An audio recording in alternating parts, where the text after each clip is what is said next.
प्राण ऊर्जा वो सूक्ष्म जीवन शक्ति है जो हर श्वास के साथ शरीर में प्रवेश करती है और हर क्षण भीतर जीवन का संगीत बजाती रहती है। जब आंखें खुलती है, जब दिल धड़कता है, जब विचार उठते हैं, जब शरीर चलने लगता है, तब पर्दे के पीछे यही प्राण ऊर्जा कार्य कर रही होती है। लाहिड़ी महाशय के अनुसार ये शक्ति साधारण हवा नहीं है, बल्कि चेतना से जुड़ी हुई एक दिव्य तरंग है जो मनुष्य को भीतर से जीवित रखती है। आदि शंकराचार्य ने भी इसे सबसे पुराना और सबसे श्रेष्ठ तत्व कहा, क्योंकि शरीर बनने से पहले ही गर्भ में यही शक्ति सक्रिय हो जाती है। इसका अर्थ यह है कि जीवन की शुरुआत मांस और हड्डी से नहीं, बल्कि इस सूक्ष्म ऊर्जा से होती है जिसे सामान्य आंखें नहीं देख पाती, लेकिन पूरा जीवन उसी पर टिका होता है। मनुष्य प्राय मान लेता है कि वो भोजन से जी रहा है, पानी से जी रहा है या हवा से जी रहा है, लेकिन गहराई से देखा जाए तो भोजन, पानी और हवा केवल माध्यम है। असली जीवन शक्ति प्राण है जो इन सब को अर्थ देता है। जैसे बिजली के बिना पंखा केवल एक ढांचा बनकर रह जाता है, वैसे ही प्राण के बिना शरीर केवल एक निर्जीव ढांचा है। लाहिड़ी महाशय बताते हैं कि नाभि के क्षेत्र में प्राण और अपान की क्रिया से जीवन ऊर्जा उत्पन्न होती है जो पूरे शरीर में फैलती है और पाचन, रक्त निर्माण और शक्ति निर्माण का आधार बनती है।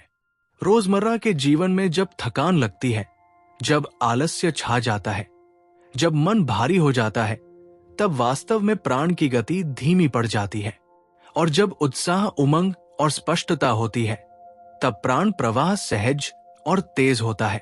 आदि शंकराचार्य ने बताया कि ये एक ही प्राण अलग अलग रूपों में काम करता है। कभी वह सांस बनकर चलता है, कभी पाचन बनकर काम करता है, कभी पूरे शरीर में शक्ति फैलाता है और कभी ऊपर की ओर जाकर चेतना को उठाता है। इसका अर्थ यह है कि जीवन की हर छोटी बड़ी क्रिया के पीछे यही एक शक्ति है।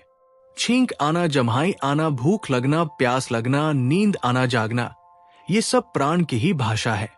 लेकिन मनुष्य इन संकेतों को समझने के बजाय केवल बाहरी कारणों में उलझा रहता है और भीतर की इस दिव्य व्यवस्था को अनदेखा कर देता है। लाहिड़ी महाशय ने यह भी बताया कि सामान्य अवस्था में प्राण चंचल होता है।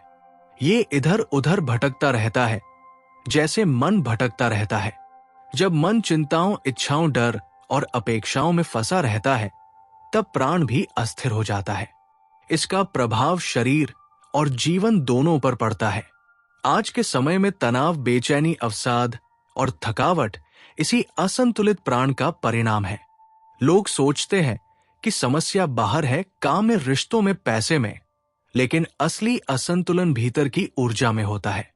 क्रिया योग और ध्यान की साधना का मुख्य उद्देश्य इसी चंचल प्राण को स्थिर करना है।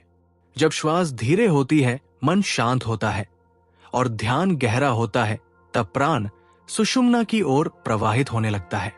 ये एक ऐसी अवस्था होती है जहां भीतर शांति उतरने लगती है बिना किसी बाहरी कारण के।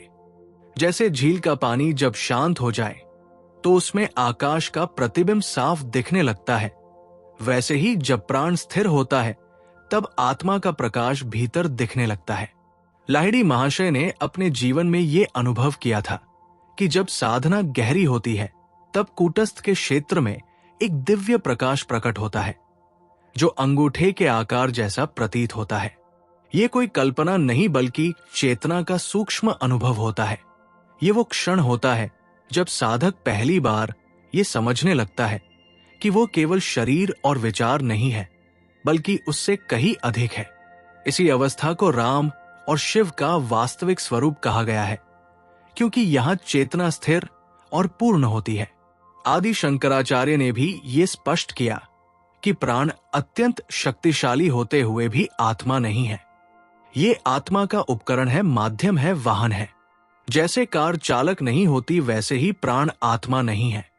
ये बात बहुत महत्वपूर्ण है, क्योंकि कई साधक प्राण की अनुभूतियों में ही उलझ जाते हैं और उसे ही अंतिम सत्य मान लेते हैं।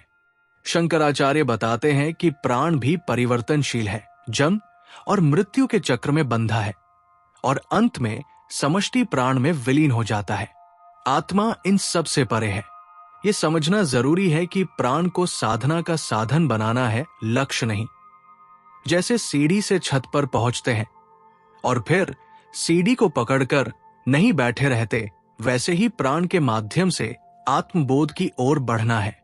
लाहिड़ी महाशय की शिक्षाओं में भी यही संकेत मिलता है कि प्राण को ऊपर उठाकर चेतना को जागृत करना है और फिर उससे भी आगे जाना है। साधारण जीवन में भी इसके उदाहरण देखे जा सकते हैं। जब कोई व्यक्ति गहरी शांति में बैठा होता है तब उसकी सांस बहुत हल्की हो जाती है। जब कोई बहुत क्रोधित होता है तब सांस तेज और उथली हो जाती है। जब डर लगता है तब सांस रुक सी जाती है। इसका अर्थ यह है कि भावनाएं और प्राण गहराई से जुड़े हुए हैं। जो व्यक्ति अपनी सांस को समझना सीख लेता है वो धीरे धीरे अपने मन को भी समझने लगता है। लाहिड़ी महाशय कहा करते थे कि सही साधना शरीर को वज्र की तरह मजबूत और मन को आकाश की तरह विशाल बना देती है। इसका अर्थ ये नहीं कि शरीर पत्थर जैसा हो जाए, बल्कि ये कि भीतर स्थिरता आ जाए।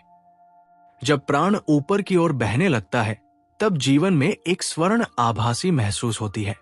ये बाहरी चमक नहीं बल्कि भीतर की प्रसन्नता और स्पष्टता होती है जो व्यक्ति के व्यवहार में झलकने लगती है।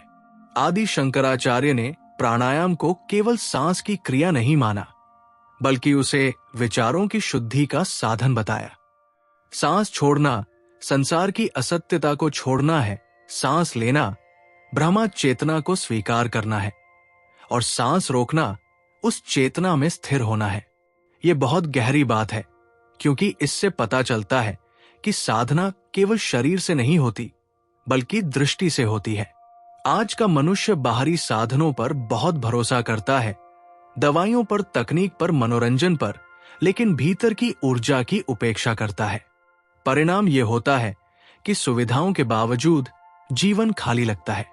प्राण कमजोर होने पर इच्छाएं बढ़ जाती हैं और संतोष घट जाता है। प्राण संतुलित होने पर कम में भी पूर्णता महसूस होती है। लाहिड़ी महाशय के जीवन में कई ऐसे उदाहरण मिलते हैं जहां साधारण गृहस्थ होते हुए भी उन्होंने गहरी आध्यात्मिक ऊंचाई प्राप्त की, क्योंकि उन्होंने प्राण को समझा और साधा। उन्होंने ये नहीं सिखाया कि जंगल जाओ या दुनिया छोड़ो, बल्कि ये सिखाया कि सांस को मित्र बनाओ और भीतर उतरना सीखो। आदि शंकराचार्य ने भी पूरे भारत में भ्रमण करके यही संदेश दिया कि आत्मा को जानो और साधनों को साधन की तरह ही देखो। प्राण जीवन का अद्भुत सेतु है जो शरीर और आत्मा को जोड़ता है। इसे समझे बिना जीवन अधूरा रहता है और इसे समझकर भी यदि आत्मा को न जाना जाए तो यात्रा अधूरी रह जाती है। ये शक्ति न तो केवल शरीर है, न केवल मन है, बल्कि चेतना की ओर जाने वाला द्वार है।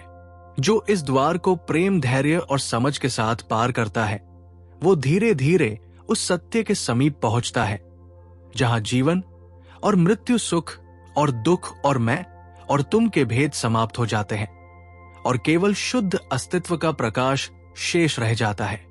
यही प्राण ऊर्जा का सूक्ष्म और दिव्य स्वरूप है जो हर जीव के भीतर मौन रूप से चमक रहा है।